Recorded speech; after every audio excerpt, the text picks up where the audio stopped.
Bueno, podemos comenzar. Soy el doctor Carlos Fernández Pereira, soy miembro de Cardiología Intervencionista del Sanatorio de Otamendi, y es para mí un honor, un gran placer presentar a ya grandes amigos en la cardiología intervencionista. Tenemos que agradecer, por cierto, el gran soporte de Abbott, que no es de ahora, sino de siempre, en nuestro caso por lo menos, desde hace mucho tiempo que nosotros, de la gran mayoría de válvulas aórticas que estamos implantando son las de Abbott, si bien hemos colocado de otros tipos de dispositivos, y realmente nos sentimos muy confiados en cuanto a su rendimiento. Tenemos que agradecer la participación de más de 120 participantes actualmente en este webinar, un buen número, por cierto. Venimos de una gran actividad científica que fue el SOLACI CASI, con más de 5.000 participantes, con muy buen rendimiento académico, por cierto, al nivel de reuniones de este tipo de Europa y Estados Unidos. No se olviden a los asistentes que pueden participar a hacer sus preguntas que consideran pertinentes. No me quiero extender mucho en cuanto a esto y agradecer además al Colegio Argentino de Cardiólogos Intervencionistas y al SOLACI por permitirnos realizar esta reunión a través del doctor Greenfeld, el doctor Cisneros, a todos los miembros del SOLACI. Y tenemos la gran oportunidad de escucharlo al doctor Gus Pichar, a quien conocemos en nuestro caso particular, nuestro grupo del año 97, habíamos empezado las primeras imágenes de iBus, y gracias a su hospitalidad nos hemos recibido esa información tecnológica tan importante. Él es originario de Chile, donde se ha formado en su carrera académica de altísimo nivel, de altísimo grado, y ha desarrollado la medicina interna, es board del American Internal of Medicine, del American College de Cardiología, y además su formación en cardiología intervencionista la ha desarrollado en Washington, donde a través de todas las etapas de diagnóstico, tratamiento y en los últimos tiempos en la parte estructural, donde ha desarrollado un especial énfasis, y es así que esta trayectoria inmensa del doctor Pichar, a quien felicitamos por este medio, se traduce en que es precisamente una voz de enseñanza desde el punto de vista estructural y sobre todo a través de Abbott. Él nos va a presentar su experiencia con respecto a la válvula pórtico, los estudios del Notion 1 y 2 y los resultados a largo plazo. Gus Pichar, es un honor escucharte y adelante. Muchas gracias, Carlos. Es un honor para mí estar con ustedes y voy a tratar de resumir en 30 minutos temas muy interesantes de TAVI. Así que vamos a ver, hacer share screen, view, speaker view. ¿Pueden ver ustedes mis diapositivos? No, todavía no. No. Parece que lo habían sacado. Ahí estamos. Ahí estamos. Déjenme chequear el screen de ustedes aquí. Ok. Así que desafíos en TAVI. Vamos a empezar con angulación de la aorta, las aortas horizontales. La definición varía mucho. Algunos dicen que un ángulo de más de 46 grados lo hace horizontal, otros dicen 63 grados. Así que los datos, cada trabajo tiene una definición distinta. Este es un ejemplo que hicimos una válvula de pórtico. Hace varios años ustedes ven una guía que no era preformada, en una aorta horizontal. Esta válvula es totalmente horizontal aquí. Y lo bonito que muestra es que porque es tan flexible la válvula de pórtico, se angula muy bien y permite entonces soltar la válvula exactamente como se debe, sin que esté forzada por el shaft a estar muy angulada. Y este es el resultado final, usted ve totalmente horizontal con un resultado perfecto. Así que la primera publicación fue Buehlemann, no la primera, una importante, el año pasado. 466 pacientes, la mitad con angulación de más de 51 grados. ¿Qué concluyeron? Más contraste y más radiación con horizontal aorta. Pero el éxito del procedimiento era el mismo, con o sin válvula horizontal. Con válvulas horizontales había más eventos adversos, complicaciones, y más mortalidad. Y esto no ha sido confirmado por los otros. Este es un trabajo de PABMA con 3.600 pacientes de las clinical trials de CoreValve en Estados Unidos. Y ustedes ven que aquí está la angulación de la válvula, de menos de 10 grados hasta más de 60 grados. Y ustedes ven que las aortas horizontales tenían el mismo nivel de device success, de éxito del procedimiento. Y también para PVL, perivalvular leak, el nivel de perivalvular leak era exactamente el mismo, independiente de la angulación de la aorta. Así que con CoreValve esto demostró, hace varios años ya, que no afecta el resultado final. Este es un trabajo de Italia, de Bedogni, Evolut R, Portico y Accurate Neo. Casi 400 pacientes, un cuarto de ellos con angulación de más 57 grados. El éxito del procedimiento era similar con o sin válvula horizontal. Y su conclusión fue que el PVL era más en aortas horizontales solo para los pacientes con Evolut, pero que Portico y Accurate Neo no tenían más PVL en aortas horizontales. Y este es un trabajo de McCarr, también muy bonito, de casi 600 pacientes, la mitad de ellos con angulación de más de 48, que ellos llamaron horizontal. Y demostró que para balloon expandable no había diferencia para postdilatación, pacemaker implantation, PVR, pero con self-expanding había diferencia.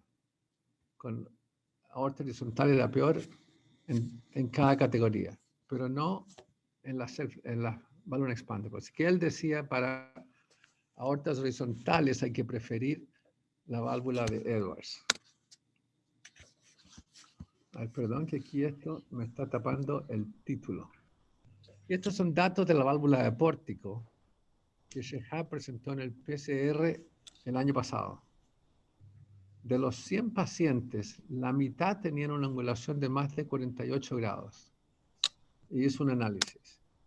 ¿Y qué encontró?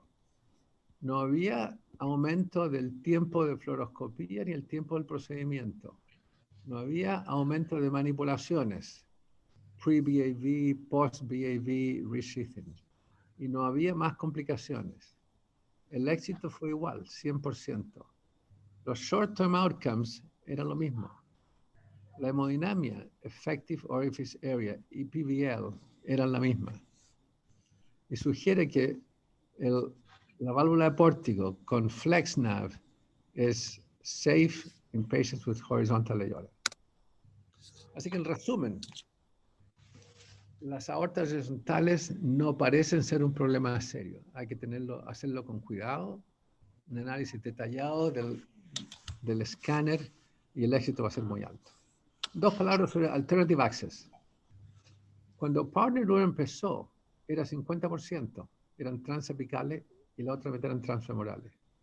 Ahora es menos de 5%. Pero mi consejo es que el Alternative Access debe ser hecho por operadores con experiencia, porque es muy raro hacerlo. Y estos son los datos del NCDR en Estados Unidos. Así que en rojo aquí está los TAVIs. El año 2019, casi 80.000. Las válvulas quirúrgicas para reemplazo de válvula aórtica eran 20.000. Así que 20 versus 80. Y había también otros casos de cirugía, combinación de reemplazo aórtico con otras cirugías, otras válvulas o coronary bypass. Y en esa serie, la incidencia de acceso femoral está en los 90% desde el año 2016 y ahora es 96%. Así que solo 4% tienen alternative access. Y por eso digo yo que si es alternative access, debe ser hecho por un experto. Alguien que va a hacer un alternative access al año, debería mandársela a la persona que hace muchos al año, si esa es una opción. A ver, perdón, que... Rhodes Cabot mandó publicación, y no está publicado todavía, pero este lo vi yo en Hero Print, un resumen de todo lo publicado sobre Alternative Access. ¿Y qué es lo que concluyó? Déjenme ponerlo más grande. Concluyó que aquí está, transapical en rojo, transaórtico en verde, transcarótido, transsubclavia y transkeval. La mortalidad fue más alta para transapical y transaórtica. Por eso el concepto vino, si uno abre el tórax, aumenta la mortalidad, morbilidad. Y por eso es que ahora tratamos de nunca hacer toracotomía, aunque sea limitada. Transcarotid parece ser tan bueno como femoral. Subclavia tiene más accidente vascular encefálico, bien demostrado y confirmado en esta gran serie. Y transkeval es una excelente opción cuando no hay arterias disponibles, pero tiene más complicaciones vasculares. Así que ese es el resumen que preparé para ustedes. A ver. Se paralizó. Perdona que la computadora no está avanzando.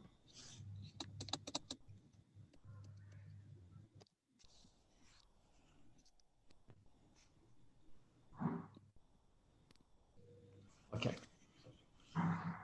Eso para abreviar tiempo. Acceso coronario y obstrucción coronaria. Muy raro. A propósito, ¿ven la flecha ustedes? A ver, voy a hacer esto.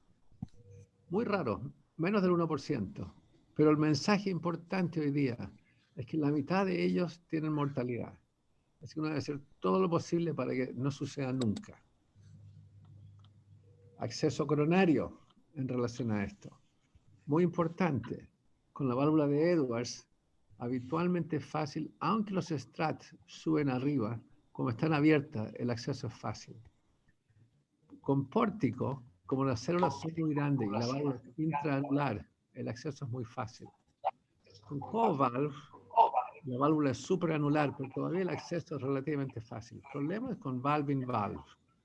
Y ustedes conocen esto bien. No hay problema con Edwards. Con pórtico, como es intraanular, de nuevo el acceso es muy fácil, y yo lo he hecho varias veces.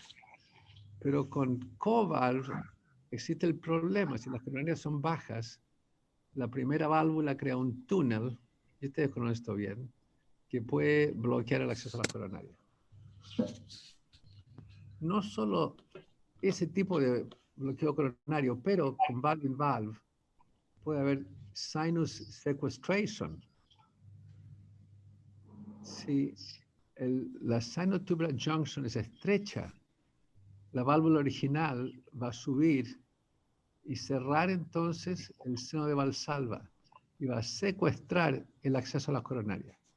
Así que el acceso a las coronarias no es solo cuán altas están las coronarias, cuán grande es el seno de Valsalva, pero muy importante a considerar es la dimensión del sinotubular junction.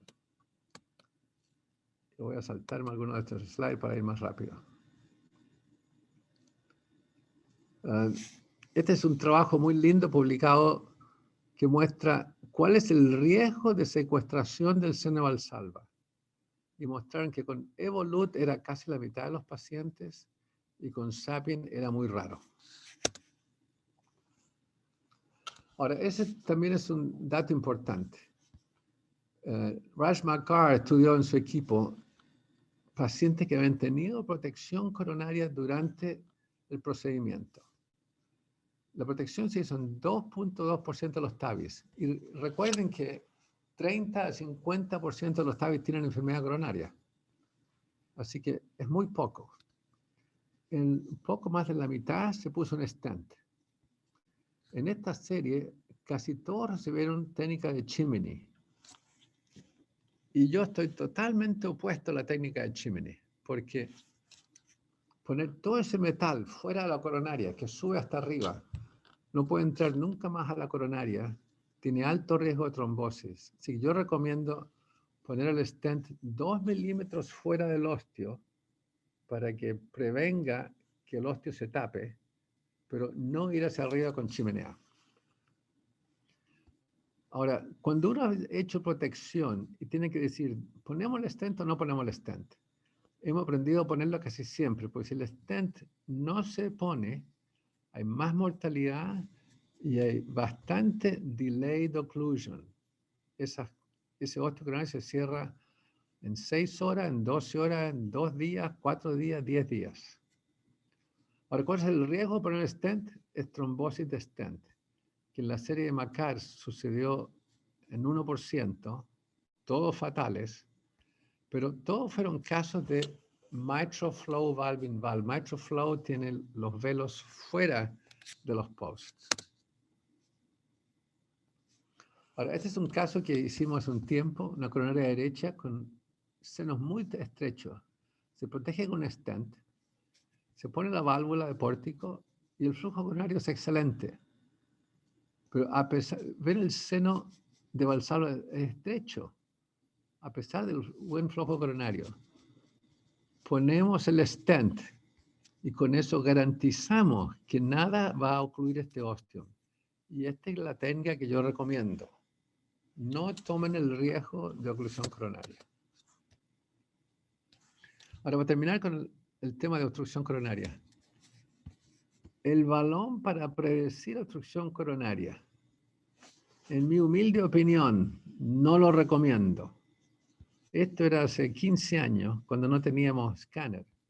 Pero ahora es mucho mejor hacer un análisis detallado del escáner, conocer exactamente las dimensiones, la altura, poner una válvula virtual y ver cómo va a estar. Y mi objeción al balón es que el balón no va a ser nunca del tamaño de la válvula que uno pone.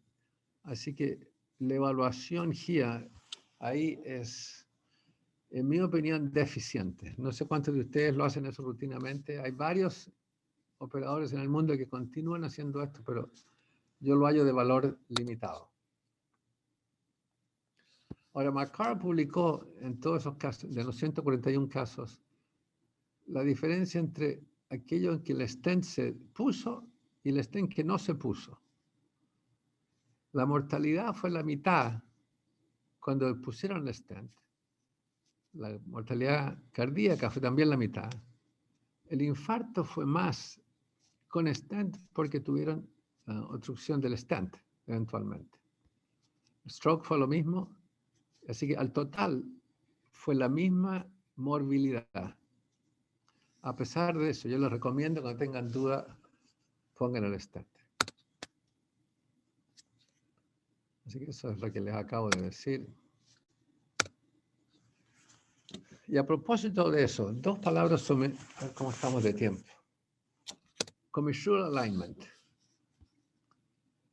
Cuando ponemos una prótesis, el ideal es que los velos cierren y que las comisuras estén lejos del osteo coronario. Y así uno puede entrar a la coronaria en forma fácil. Obviamente esto es lo nativo y el osteo y la coronaria están en el medio del seno. Ahora, lo que pasa muchas veces es que ponemos una válvula y hay commissural misalignment.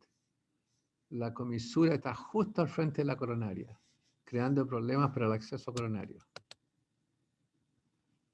Y estos datos muy bonitos publicados que muestran el acceso coronario con el Sapien, Pórtico y Evolut, cuando hay misalignment. Si la comisura está justo al frente del osteo coronario, con el Sapien se puede entrar por los lados muy bien. Con el Pórtico también, como las células son muy grandes, se puede entrar al osteo por el lado, en azul, hacia el rojo. Con Evolut Pro es más difícil, se puede, pero es más difícil, porque como las células son más chicas, es más difícil entrar y llegar al osteo coronario. Commissural alignment en Pórtico. El doctor Sondergaard y Taramasso y otros han estado proponiendo una hipótesis. Para que la comisura esté aquí al medio, lejos del osteo, de la coronaria izquierda a la derecha, dicen, si uno alinea las dos, a ver si lo voy a mostrar aquí mejor, aquí. Aquí va, esta es Corvalve de Tang. Él trató de hacer esto lo mismo con Corvalve y con el Hat y Visor, que ustedes conocen bien. Trató de alinear. ¿Y qué encontró? Que para el tronco común, cuando tenía el inner curve center back, orientado inner curve, en 66% para los troncos comunes, 50% para la derecha y 70 y tanto por ciento para una de las dos coronarias, había commissural alignment. Ahora, dependiendo cómo se orienta, cuando lo ponía hacia afuera, la posibilidad de commissural alignment era mucho menor. Así que con Corvalve se ha demostrado que si uno pone la válvula con el vent orientado a 30 grados hacia la derecha, a la izquierda del paciente, hay por lo menos un 40% posibilidad de obtener commissural alignment. Eso no es lo mismo con Sapien. No importa cómo uno oriente la válvula desde afuera, no hay commissural alignment. Y hay overlap severo en más o menos 40-50% de los pacientes. Así que con Sapien, por ahora, en este momento, no hay posibilidad de hacer commissural alignment.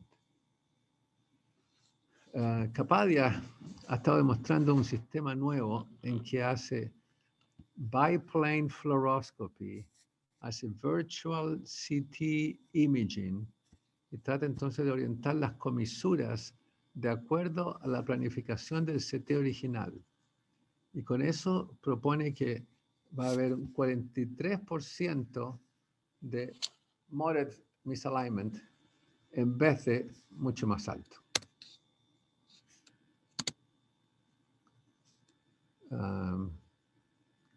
Voy a saltarme eso porque estamos con poco tiempo.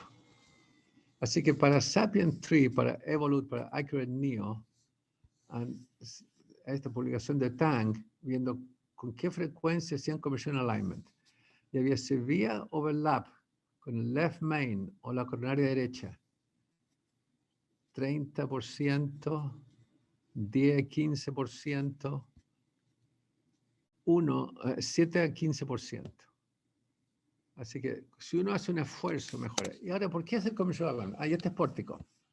Si ustedes hacen CASP overlap y ponen dos comisuras juntas aquí y una comisura adelante, que es difícil de ver aquí, una comisura y las otras dos comisuras, garantizan que la válvula, esa comisura de aquí, va a terminar al medio y no va a estar al frente de las coronarias.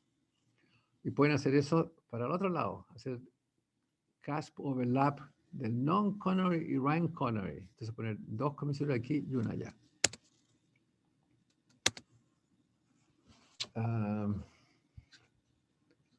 Esto muestra la frecuencia de insuficiencia aórtica central con commissural misalignment.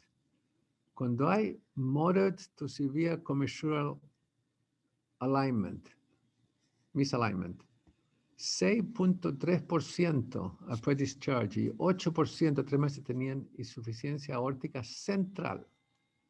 Y vamos a ver por qué. Ahora, la hemodinamia del flujo coronario también cambia. Esto es alineado y no alineado. Y ustedes ven el flujo coronario, la hidráulica es totalmente distinta entre alineado y no alineado. Y finalmente, el flow stagnation y el shear stress, distinto entre alineado y no alineado. Y esto, por supuesto, que va a interferir con durabilidad de la válvula y con trombosis de los leaflets. Pues si hay más estagnación, va a haber más trombosis.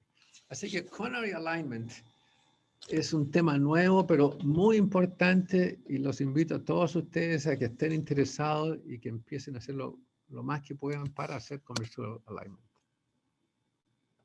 Esto muestra lo mismo. Así que en conclusión, commercial alignment es importante para el acceso coronario, para la hidráulica de la válvula. Puede que atrase la deterioración estructural, que disminuya la trombosis de los leaflets y que aumente el flujo coronario. Además, disminuye la posibilidad de insuficiencia central.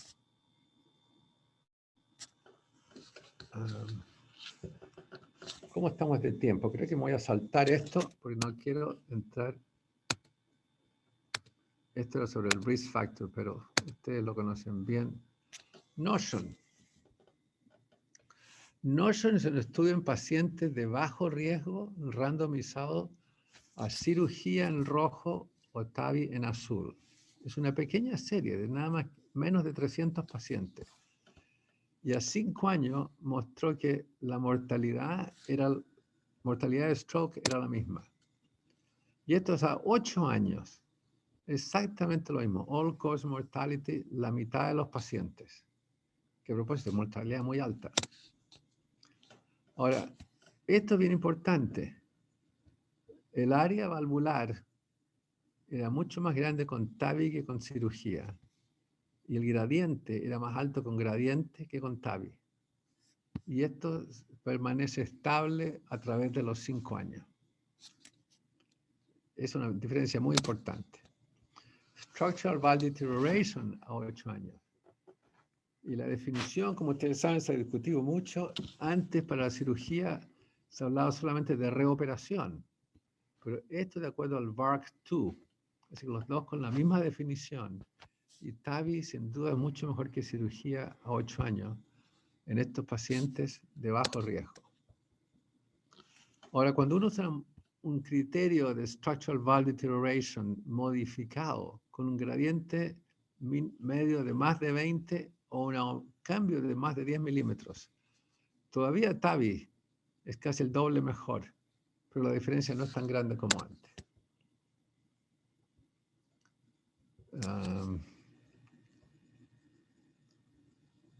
Esto ya lo discutimos. Así que, a ver.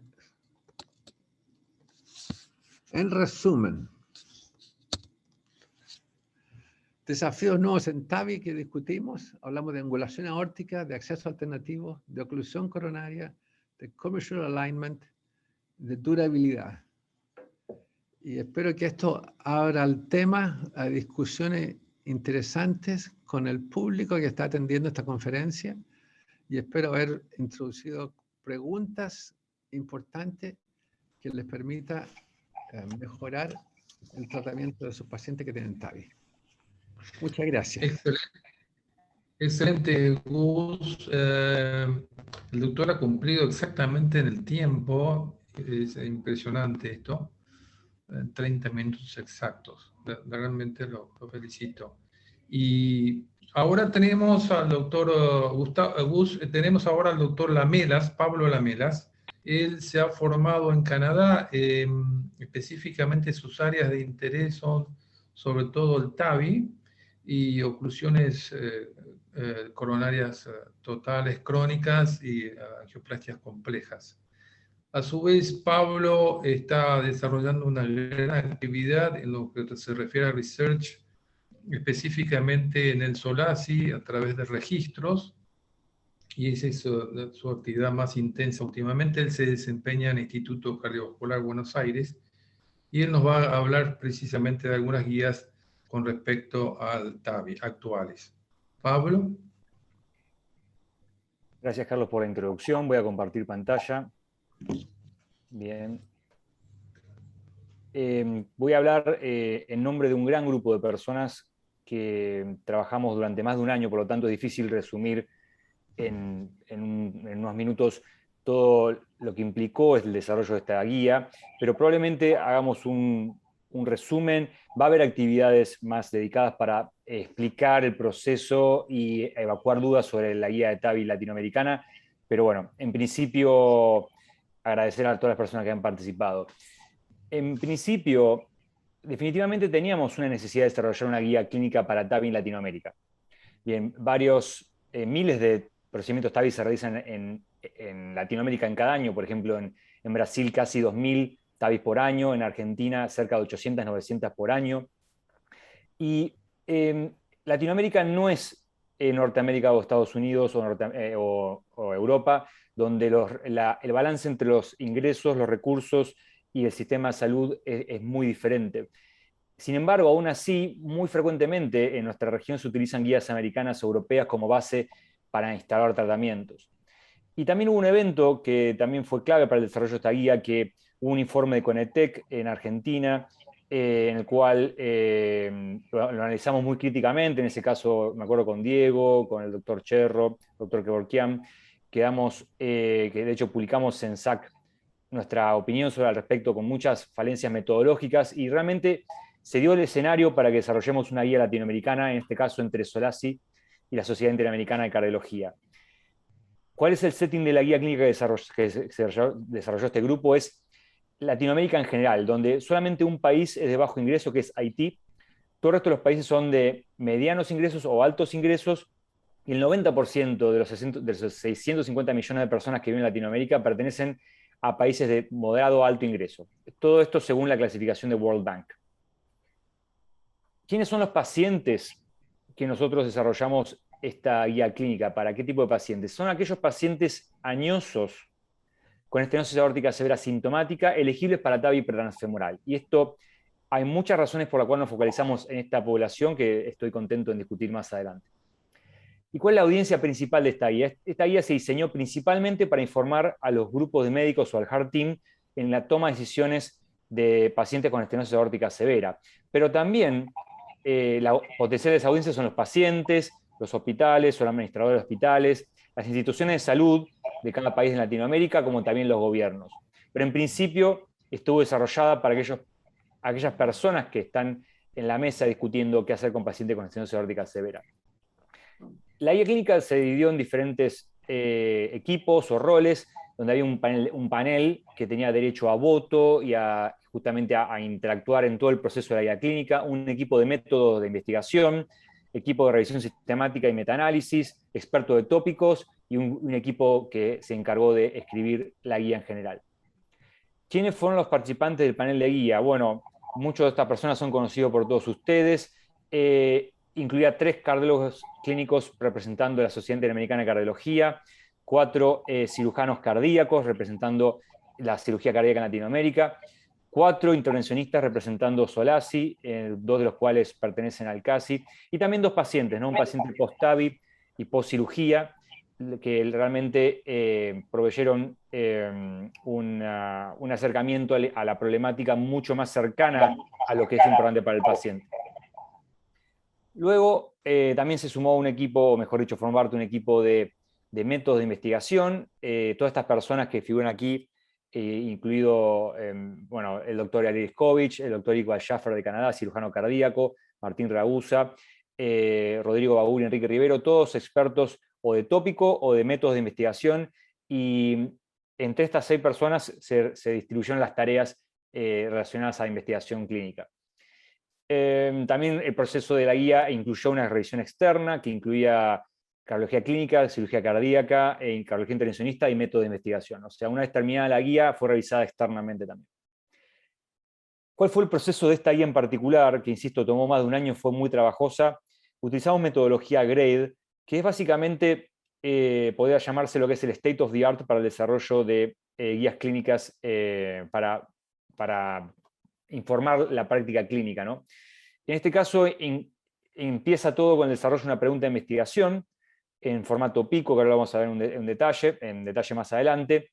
Se la selección de los outcomes se hizo integrando el panel, o sea, el panel está en el centro de la escena del desarrollo de la guía y forma parte de prácticamente todos los pasos del proceso. Luego el panel también rankea los eventos clínicos en críticos importantes, no importantes, y luego el equipo de métodos escrinea a través de los estudios los eventos elegidos y los estudios clínicos en general, desarrolla tablas de evidencia donde según diferentes parámetros reduce o incrementa la credibilidad o qué tan creíble son los resultados reportados por el cuerpo de la evidencia. Y luego se entrega toda esta información al panel, y el panel en discusión genera recomendaciones. Y estas recomendaciones luego no son simplemente discusiones aleatorias, sino que están guiadas en diferentes dominios que vamos a ver más adelante, y luego se transforman en una recomendación, en una guía clínica que se reporta de manera transparente. La pregunta clínica fue en aquellos pacientes añosos. Se utilizó un punto de corte de 75 años, en el cual podemos discutir más adelante en detalle por qué fue 75 años y no otro, con extensión aórtica severa, los cuales tienen anatomía factible por acceso transfemoral. La intervención fue acceso transfemoral comparado a cirugía para eventos clínicos importantes para pacientes. El cuerpo de la evidencia incluía 8 estudios randomizados, incluyendo cerca de 8.000 pacientes, conocidos por todos ustedes, que incluyeron primariamente acceso transfemoral, y esto podría ser el resumen de los eventos clínicos. Para lo que es mortalidad total, mortalidad cardiovascular y stroke, se observó una reducción de aproximadamente 10 o de 5 a 10 eventos menos por cada 1.000 pacientes tratados con TAVI en vez de cirugía, a lo que es a 30 días. En cambio, a más largo plazo, los estimadores de efectos mucho más imprecisos y bastante parecidos entre cirugía y TAVI. El color de los estimadores de efecto que se ven en el forest plot tiene que ver con la credibilidad de la evidencia. Para tanto mortalidad, muerte cardiovascular como stroke, la credibilidad de la evidencia fue muy alta. Luego, ¿qué sucede con los otros eventos que fueron rankeados como importantes pero no críticos comparado a los anteriores? Fue un poco más dispar. Había una reducción de hospitalizaciones a 30 días con TAVI, pero la credibilidad de evidencia no era de alta, sino moderada, y de una magnitud muy pequeña, ¿no? A 30 días. Pocos pacientes se reintegran a 30 días. Lo que sí fue muy marcado con TAVI fue la reducción de fibrilación auricular, bien entre 200 y 300 casos menos con TAVI por cada 1.000 pacientes tratados, y lo mismo para el sangrado que amenaza la vida. Lo mismo sucedió en la dirección inversa, un incremento de la calidad de vida también muy marcado con TAVI a 30 días comparado a cirugía, pero TAVI se asoció a un incremento de colocación de marcapasos entre 50 y 150 por cada 1.000 pacientes tratados, incremento de complicaciones vasculares y leak paravalvular como algo un poco más modesto. Y en términos de más largo seguimiento de todos los estudios, se observó que hubo una tendencia a mejoría de la calidad de vida a largo plazo del último reporte por cada estudio randomizado publicado. Y lo que es reintervenciones, se observó también un incremento de reintervenciones con TAVI, pero fue muy pequeña en términos de magnitud, y no hubo diferencias en rehospitalizaciones. Tanto para reintervenciones como rehospitalizaciones por problemas de seguimiento, diferencial entre los estudios, pérdida de seguimiento, diferentes definiciones, etc. O, por ejemplo, reintervenciones podría ser una valvuloplastia posterior o una postdilatación tardía comparada a una TAVI-INTAVI, una recirugía. Por lo tanto, la credibilidad de esta evidencia es baja. Y una vez que se discutió con el panel cuáles fueron los diferentes dominios de discusión, esto es un poco el resumen. Los efectos deseables de TAVI en general se consideraron de moderada cuantía a favor de TAVI, y los efectos adversos de cuantía leve. La certidumbre de la evidencia es moderada, que para el sistema GRADE no es despreciable. Moderada y alta permite generar recomendaciones fuertes, o sea, recomendaciones con un impacto más importante de la evidencia en la recomendación. Luego, los valores y preferencias, se concluyó que existía cierta variabilidad, ¿no? Sobre todo en el ámbito de pacientes de menor riesgo y más jóvenes, donde la durabilidad podría estar en cuestión. El balance de los efectos favoreciendo a TAVI, y realmente el aspecto que todo el panel de guía estuvo de acuerdo era que el programa de TAVI implementado en Latinoamérica incrementaría sustancialmente los costos al sistema de salud en un sistema en el cual los recursos muchas veces no son o no sobran. La aceptabilidad de los programas de TAVI probablemente sean aceptables, y la factibilidad de los programas probablemente sí, y eso es lo que sucede en Latinoamérica. Hay cientos de programas de TAVI que exitosamente realizan TAVI en Latinoamérica. Y esta es la recomendación. La recomendación de esta guía latinoamericana es que para pacientes con estenosis aórtica severa mayores de 75 años, donde el acceso transfemoral es factible, el panel sugiere la utilización de TAVI sobre cirugía cardíaca, que es una recomendación condicional, o sea que no es para todos los pacientes, y lo vamos a ver más en detalle más adelante, basado en la moderada certidumbre de la evidencia. ¿Y qué significa esta recomendación? Que el TAVI transfemoral es el mejor curso de acción para la mayoría de los pacientes añosos en Latinoamérica, pero la cirugía cardíaca tiene todavía un rol en algunos escenarios o en algunos pacientes. Y que sea una recomendación condicional significa que deberíamos, o los médicos que forman parte de la toma de decisiones, tienen que estar familiarizados con la evidencia que avala esta recomendación. Que se recomienda, por lo tanto, la discusión de expertos, en este caso, si Dios quiere, de la mejor manera, que son los Heart Team, de los candidatos de TAVI. Esto, insisto, es para Latinoamérica. Y también integrar los valores y preferencias de los pacientes mediante la toma de decisiones compartidas con ellos, una vez bien informados. Y también considerar que el contexto específico de los costos puede ser clave para la toma de decisiones en ciertos contextos. ¿Y por qué se llega a esta conclusión? Porque los efectos deseables, como dijimos anteriormente, pesan más sobre los efectos indeseables, y estos subgrupos, que varios fueron mencionados también por el doctor Pichard, que tiene que ver con anatomías más o menos desfavorables para TAVI, tienen que ser consideradas en la balanza para la toma de decisiones. Y como comentario final, y con esto termino, contamos en Latinoamérica con una guía clínica transparente, de alta calidad y balanceada, para ser utilizada no solamente por los médicos tratantes, sino por los sistemas de salud, y está sujeta a discusión y crítica, y va a ser también presentada más detalladamente en futuros eventos. Pero bueno, quería mostrarles en 10 minutos un poco lo que fue el resumen de la guía.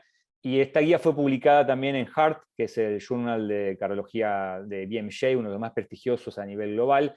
Y estamos muy orgullosos desde Solasi, de la SIAC, en haber generado un documento de alto peso para guiar la toma de decisiones en Latinoamérica en relación al TAVI. Gracias por su atención. Muchas gracias, Pablo, por este interesante dato de la guía latinoamericana, muy interesante. Felicitaciones por ese tremendo esfuerzo a todo el equipo y a vos particularmente. Y tenemos un panel aquí de expertos, el doctor Marcelo Menéndez, a quien conocemos ya de la época en que habíamos empezado a hacer por vía transapical, y teníamos muy buen resultado. Marcelo, ¿te acordás de cuando iniciamos TAVI por vía transapical? Y estábamos muy entusiasmados hasta que apareció obviamente la vía transfemoral, e iniciamos la experiencia con el primer dispositivo de Pórtico, y actualmente con el segundo que tenemos a mano. Y tenemos al doctor Antonio Escuteria, que también conozco hace mucho tiempo, en los años 90, con Antonio, en la época que estaba de residente, yo estaba en la parte de recuperación y unidad coronaria. Y él se ha movido bastante con diferentes tipos de válvulas, y también estamos ahora contando con él en la parte de Pórtico. Y recordar a todos los asistentes que puedan hacer preguntas. De hecho, aquí tenemos una pregunta referente a por qué consideran que en el Notion, estimo que en el Notion, el diámetro de la válvula fue mayor que la cirugía en el seguimiento. Estimo que en el seguimiento. Marcelo, Pablo o Antonio.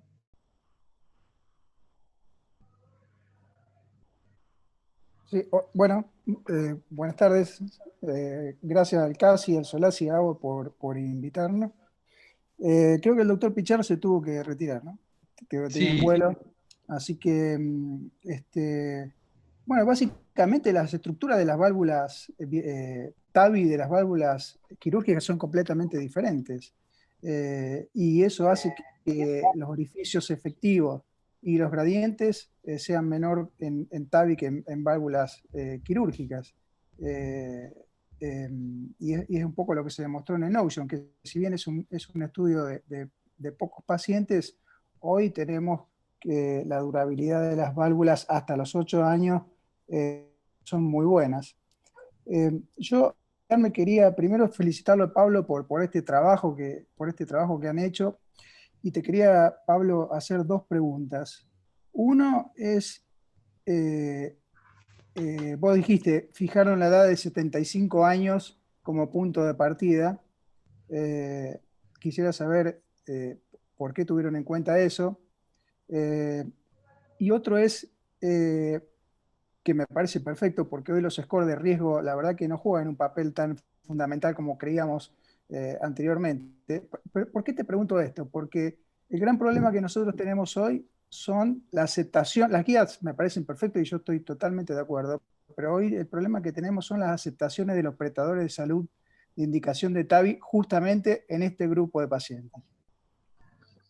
Sí, gracias Marcelo por los comentarios y Carlos también. Y la primera pregunta tiene que ver con la edad. Bueno, primero te voy a explicar el proceso. Con el equipo de métodos tomamos la decisión de tener un límite de edad para toma de guías, porque añoso para uno puede ser 85, 80, 75, 60. O sea, ya hablando con personas nos dimos cuenta que necesitábamos poner una edad para que la guía sea aplicable, porque si uno dice añoso, si no le pone un número, la hace poco aplicable.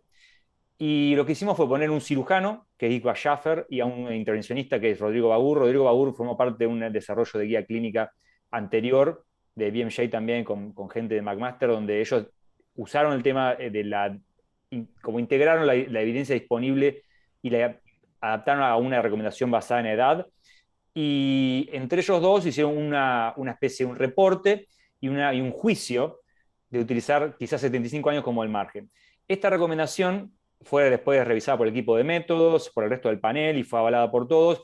Y lo importante es esto: 65 años es una guía, no es un punto determinante, sino que es como un parámetro guía. Por encima de 75 uno tendría más propensión por la edad a utilizar TAVI, si por abajo de 75 más cirugía, pero hay pacientes por abajo de 75 que se benefician de TAVI y viceversa. Por lo tanto, como está basado en pobre nivel de evidencia, porque no hay ningún estudio randomizado testeando qué edad es la mejor, y es una opinión de expertos, es como un parámetro guía, bien, pero necesitamos un número definitivamente. Y la razón de 75 tuvo que ver más que nada con la duración de los estudios reportados hasta la fecha. En ese caso, Notion era hasta 7 años. Teníamos datos del registro italiano, de Corval. Y eso fue más que nada la razón por la cual utilizamos 75. Y la segunda, ¿me recordás, Marcelo? La segunda pregunta. No, te había preguntado el tema de los scores de riesgo, que Ah. como habíamos hablado hoy. Bueno, te muestro algo Hoy, entonces. sí. No, te muestro esto. Porque digo, sí. Hoy cuando uno piensa en TAVI, no piensa en los scores de riesgo quirúrgico, sino que piensa más en el riesgo anatómico que tiene el paciente, es decir, si tiene, por ejemplo, una aorta bicúspide, un anillo pequeño, o qué condiciones concomitantes tiene, por ejemplo, fragilidad, los accesos coronarios, o qué riesgo de complicaciones tiene, marcapaso, LIC, etcétera. ¿Qué es lo que va a marcar que Totalmente. Si uno quiere moverse a pacientes de más bajo riesgo, tenga un resultado semejante a la cirugía, ¿no? Totalmente. Nuestro riesgo es más anatómico, ¿no? Es algo, en cambio lo de cirugía es más como el paciente. Y definitivamente un paciente añoso con comorbilidades es el problema de la cirugía, porque es la recuperación. Lo nuestro es como más de todo o nada. Si el paciente sale bien de la sala, sin LIC, sin riesgo, sin implante marcapaso, el resultado es muy bueno. En cambio en cirugía siempre salen de la sala. El tema es qué sucede después en el perioperatorio, ¿no? Y en relacionado a eso, Marcelo, esta es una de las razones más importantes por la cual no estratificamos por riesgo. Es primero que no hay evidencia empírica demostrando que los pacientes de mayor riesgo se benefician más. Acá ven una metaregresión de todos los estudios randomizados hasta la fecha, donde está en el eje X el score de riesgo de STS a 30 días y la razón de riesgo entre TAVI y cirugía. Bien, uno sería la igualdad, que estaría acá por el medio, y pueden ver que no hay una asociación, una línea que sube o que baja o que sube, donde los pacientes de más riesgo se benefician más, o sea que este punto debería estar más abajo. Sino de hecho todo lo contrario, los estudios más recientes de bajo riesgo parecen beneficiarse tan bien como los de alto riesgo. Hay un montón de razones por las cuales se puede explicar este gráfico de todas maneras, pero el punto es este. Definitivamente tener intermedio o alto riesgo es un factor que apoya la indicación de TAVI, pero no ser de alto riesgo o de intermedio riesgo no es algo que apoye o avale o suba la indicación para hacer una cirugía. Porque el paciente, siendo, como decís vos, Marcelo, que si el paciente es buena anatomía de TAVI, es de bajo riesgo, y tenía un buen resultado, y es añoso, y la durabilidad está más que justificada por la edad del paciente, ¿por qué vamos a hacer un tratamiento más invasivo? O sea, no. Por esa razón desistimos de hacer una recomendación principal guiada por riesgo. No somos los primeros que lo hacemos. Esta guía Grade anterior, en 2016, también tomó esta aproximación, y lo que hicimos nosotros fue darle un poco el marco metodológico estadístico para justificarlo más robustamente, pero creo que estamos todos de acuerdo que un paciente añoso, donde la durabilidad promedio de la prótesis es más que suficiente para su expectativa de vida, recibir una TAVI es un mejor tratamiento que una cirugía cardíaca en términos de morbilidad del paciente. Mortalidad quizás, pero morbilidad seguro. Insisto, entonces, no tener alto riesgo no es un factor que favorece la cirugía, pero tener alto riesgo definitivamente es un factor que favorece la indicación de TAVI.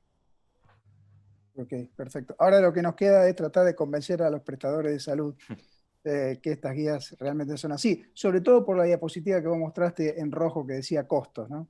Que Sí, creo que es el gran definitivamente. problema que tenemos. Totalmente, es la gran preocupación. A ver, y quizá vale la pena mencionar algo sobre costos.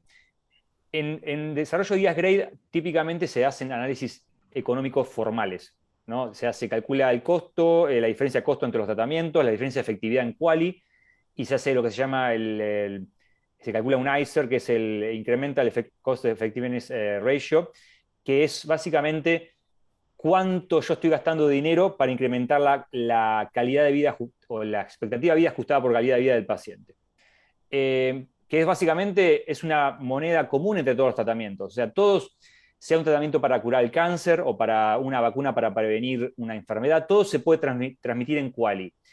Y el problema de hacer esto en Latinoamérica, para toda Latinoamérica, es que, como sabes muy bien, Marcelo, y el resto del panel, en Latinoamérica tenemos un sistema de salud muy heterogéneo, no solamente entre los países, entre las regiones, sino entre los mismos centros de salud. Yo atiendo en un centro de salud donde diferentes pacientes del mismo consultorio tienen diferentes accesos a tecnología de TAVI. ¿Cómo se soluciona esto? Para mí la única manera de hacerlo es que cada sistema de salud genere su propio análisis económico y que la indicación de TAVI esté basada en un análisis económico formal. A diferencia de Conetec, que por ejemplo concluyó que TAVI no es una mejor opción que cirugía, por eso no la recomiendan, esta guía de clínica recomienda que como para pacientes añosos es un tratamiento superior, bien, pero ahora si hay que decidir gastar dinero en vacunar para la poliomielitis o en TAVI es una decisión del sistema de salud, que eso no está muy transparente a través de Latinoamérica. Bien, hay países que lo hacen, otros que no, o sistemas de salud que lo hacen, otros que no. Un ejemplo es Canadá o Gran Bretaña, donde sistemáticamente calculan la costo-efectividad de todos los tratamientos y cada tratamiento se financia basado en análisis económico. Lamentablemente en Latinoamérica, por cuestiones que todos ustedes están familiarizados, no se puede hacer un análisis económico que sea válido para todas las regiones. Por lo tanto, por eso no se hizo un análisis económico formal, porque no iba a tener validez externa, y esto, como decía Marcelo, lo que aparece en rojo, ¿no? Que es el incremento de costos, es lo que tiene que ser puesto en la balanza en cada caso en particular, lamentablemente. Pablo, ¿me escuchás? Antonio te habla. ¿Cómo está, Antonio? ¿Todo bien? Bien, bien. Yo te quería hacer una pregunta porque primero felicitarte por la iniciativa y por el desarrollo, porque me parece que va a ser muy importante para toda la región. Pero me quedo con lo último que dijiste. La verdad que tuve y tengo oportunidad de viajar por todo el país y por toda Sudamérica. ¿Cómo se hace un análisis de costo en países con tan heterogénea situación sanitaria? Porque vos en Argentina, que la conozco muy bien, tenés lugares que tranquilamente podés pensar que estoy en Estados Unidos o en Canadá, y tenés lugares que realmente podés decir estoy en un país africano, digamos, muy pobre. Entonces, ¿cómo se hace metodológicamente para poder desarrollar una guía que abarque a todo el país y a toda la región? Esa es una pregunta. Y la otra es si realmente necesitamos una guía los latinoamericanos distinta a lo que usan los europeos o los americanos. Bueno, empiezo por la segunda. Vos sabés que hay un colega de investigación también de McMaster que está en Chile, que se llama Ignacio Newman. Él hizo una guía de la ASH, de la American Society of Hematology, para Norteamérica y otra adaptada a Latinoamérica. Una de cada 3 recomendaciones, hicieron 60 recomendaciones. Una de cada 3 cambió por haberse hecho en Latinoamérica. ¿Por qué? Porque cambian, hay muchos, como pueden ver ahí en el gráfico que mostraba antes que Marcelo mencionaba de los costos, hay muchos dominios que se discuten. Y muchos de estos dominios son diferentes, los valores y preferencias de los pacientes, los costos, qué tan factible, qué tan aceptable el tratamiento. A ver, un ejemplo muy grosero, pero por ejemplo en Japón, ¿no? Las oclusiones coronarias crónicas tienen mucha experiencia porque hay culturalmente más reacio a hacerse una cirugía torácica. Entonces las CTO se tratan percutáneamente. Hasta aspectos que uno ni se imagina son importantes regionales. Entonces, mi opinión es que sí, que las regiones deben tener sus propias guías. Ahora, como decías recién, si cambia mucho entre Colombia, bueno, por ejemplo, en Solasi, en el Congreso, Abisaid dice el punto, ¿no? Brasil tiene sus propias guías, ¿no? Pero quizás es como que tener guías latinoamericanas que sigan un camino similar es como un refuerzo, ¿no? Y hecha con un diferente método, porque la guía brasileña se hizo sin grade, que sean consistentes, definitivamente empuja hacia que estamos por el buen camino. En cambio, si es una guía aislada, que dice algo aislado para una región, es como que puede sernos tan bienvenida por los financiadores o por el sistema de salud en general. Eso con respecto a si guías regionales, yo creo que sí.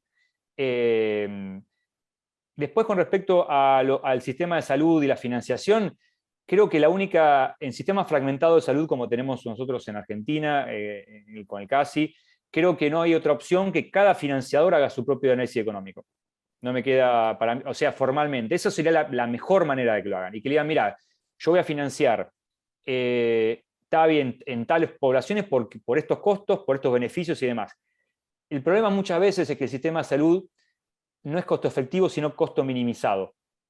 En los sistemas de salud públicos, sabémosle de Gran Bretaña, Europa y Canadá, es costo efectivo y la calidad de vida está incluida. En cambio, cuando un sistema de salud tan difícil, muchas veces se habla de costo minimización, ¿no? Entonces, tiene que estar integrado que el paciente tiene una mejor experiencia y eso tiene que estar cuantificado. Y hay herramientas metodológicas para hacerlo, para transformar que, por ejemplo, lo que yo mostraba, 300 pacientes más a 30 días tienen a menos 5 puntos de incremento de calidad de vida por scores validados con TAVI contra cirugía. Eso se puede transformar en un número.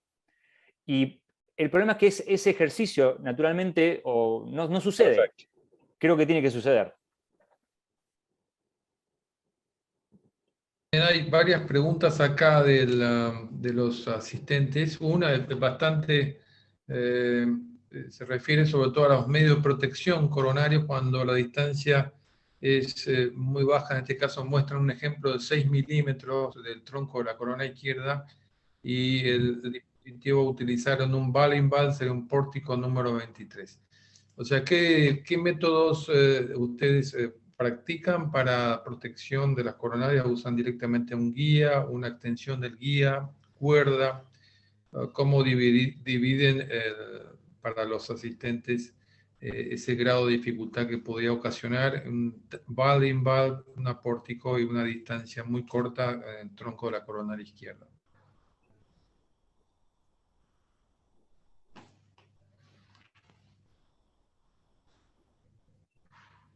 Perdón, estaba en mute. Lo que nosotros hacemos primero es un análisis exhaustivo de la tomografía. Tratamos de predecir qué va a pasar con esos ostium coronarios, porque no solamente tenemos que tener en cuenta la altura del take-off coronario, es importante evaluar, en este caso creo que es un Balimbal, qué válvula previa tenía, si los leaflets están externos o internos a los postes, la unión sinotubular y calcular el BTC, ¿no? Así que uno ya con el screening en la tomografía previa puede presumir de antemano si ese paciente va a tener una oclusión coronaria o no. Después, en la toma de decisiones de la selección de la válvula, ¿no? En general, aquí hay que ver paciente por paciente, ¿no? Hoy, por ejemplo, ahí creo que habían nombrado la válvula pórtico. La pórtico hoy es una válvula intranular y está visto que las válvulas intranulares en los Balimbal tienen mayor gradiente, van a quedar con mayor gradiente post procedimiento. Pórtico es una válvula intranular, pero un poco específica, diferente, porque tiene strat grandes y menos metal, y por eso podría quedar con mucho menos gradiente y tenés acceso a las coronarias. Pero en caso de proteger, yo creo que el doctor Pichard marcó un tic que a lo mejor hay que empezar a tenerlo en cuenta. Es decir, canular, cuerda 0,14 y stent, y ante la mínima duda el implante del stent. Un poco cambió lo que uno viene haciendo hasta ahora, ¿no? Con el tema de las chimeneas, dejar insinuada un poco más en la aorta, y él decía de insinuar solamente 2 a 3 milímetros fuera del ostium, lo cual es bastante razonable también, ¿no? Quizás ahí uno puede tener la utilización del IBUS y ver un poco cómo están los stents en el caso de la chimenea, y ver si están bien expandidos, si se necesita poder expandir, etcétera, etcétera. Sí, yo le agregaría a lo que dice Marcelo, que si van a hacer un valve-in-valve, no tengan tanto miedo. Ya lo dijo el doctor Pichar, que la incidencia de oclusión coronaria es extremadamente baja. Y es muchísimo más baja en el valve-in-valve. O sea que no hay que tenerle mucho miedo a esa situación. ¿Por qué? Porque el anillo quirúrgico, el anillo que se forma en la cirugía, es un anillo más fibroso y hay poco desplazamiento hacia los senos cuando uno coloca la válvula. Por eso a veces queda con más gradiente, queda como más apretada la válvula y no hay tanto desplazamiento de material. Si uno analiza bien la tomografía, como dijo Marcelo, eso lo puede predecir, pero como regla no tenerle tanto miedo, y si tienen 6 milímetros, evidentemente creo que van a tener que hacer un sistema de protección, de pasar una cuerda y aproximar el stent, como dijo el doctor Pichar. Perfecto. ¿Alguna referencia cuando tienen dificultad por la calcificación del acceso femoral con respecto al uso de nuevos dispositivos de litotricia? ¿Si lo han estado utilizando o qué opinión tienen al respecto? No, yo no tuve la oportunidad de usar periférico, pero no sé si Marcelo o Antonio. Sí, No, yo oportunidad bueno. litotricia periférica, de estar en un caso con litotricia periférica, es muy bueno. No lo he vivido en situación de TAVI, pero evidentemente sí hacemos mucha angioplastia en accesos complejos o accesos con diámetros pequeños, pero tengan en cuenta que el dispositivo nuevo de FlexNav es extremadamente bajo perfil y la verdad que se adapta a muchas anatomías, inclusive accesos pequeños, con 5.5. Me imagino yo que la litotricia debe ayudar mucho más para estos casos, pero no me ha tocado hacer litotricia como pre-TAVI, digamos. Perfecto. Bueno, hay una pregunta con respecto a protección cerebral, pero creo que en nuestro medio es poco y nada lo que estamos utilizando. ¿Alguna diferencia que encuentren en cuanto a la indicación y evolución post-TAVI en sexo femenino con respecto al masculino? Y esta pregunta es como para ir finalizando nuestra sesión de TAVI. Yo creo que Pablo tiene alguna experiencia con protección cerebral. Con protección. Por protección le vas a decir. Bueno, no, yo iba a mencionar sobre de género, que en realidad no tengo nada específico en la cabeza, pero definitivamente los estudios randomizados no observaron mayor o menor efectividad de TAVI según género, que eso es lo importante. Quizá va un poco mejor o menor en términos absolutos de riesgo, pero en términos relativos para la toma de decisiones, si uno va a hacer una cirugía en TAVI, no es diferente. O sea, la efectividad es similar. Y protección cerebral, en realidad, sí, Antonio, en realidad, bueno, o con Sentinel o a veces no con filtros por separado, cuando el Sentinel por una razón no está disponible. Hemos hecho casos, por ejemplo, de bicúspides que tienen mucha calcificación, valve-in-valve. De hecho, un valve-in-valve mitral que hicimos, rescatamos una masa de 4 milímetros de un filtro carotídeo. Por lo tanto, definitivamente hay escenarios que creo que deberían, los de más riesgo embólico, como insisto, valve-in-valve o alta carga de calcio, o mucho calcio en la aorta ascendente. Creo que son casos que deberíamos considerar fuertemente la protección cerebral, sobre todo si es anatomía factible. Pero es verdad, como decía Carlos, la experiencia con dispositivos específicos como Sentinel en Argentina está en desarrollo todavía. Se está haciendo, pero creciendo. Sí, de hecho los resultados, si bien disminuyen, como mostró el Sentinel Trial, disminuye el número de infartos cerebrales, en endpoint finales no fue significativo, por lo cual creo que, como decís vos, Pablo, la selección de pacientes hoy es importante. Ahí salió publicado, o está en vías de publicación, un artículo de pacientes comparado en TAVI versus cirugía, comparando con stroke previo y sin stroke previo, mostrando que la TAVI tiene superioridad sobre la cirugía en pacientes que tenían stroke previo y que además usaban este sistema de protección cerebral. Bueno, quiero agradecer a estos, realmente ha sido excelente la disertación, tanto el doctor Lamelas y especialmente a ambos Lamelas y el doctor Pichar, en la participación con la gran experiencia que tienen los doctores Menéndez y Scuteri, a quien todos conocemos. Hemos tenido más de 250 participantes en forma simultánea. Queremos agradecer a los asistentes y especialmente a Abbott. Y una última recomendación, si pueden completar, nos sirve muchísimo para ir mejorando aún más nuestras presentaciones, las encuestas de satisfacción. Eso les agradecemos muchísimo si pudieran participar. Agradecemos a todos y nos vemos la próxima. Muchas gracias.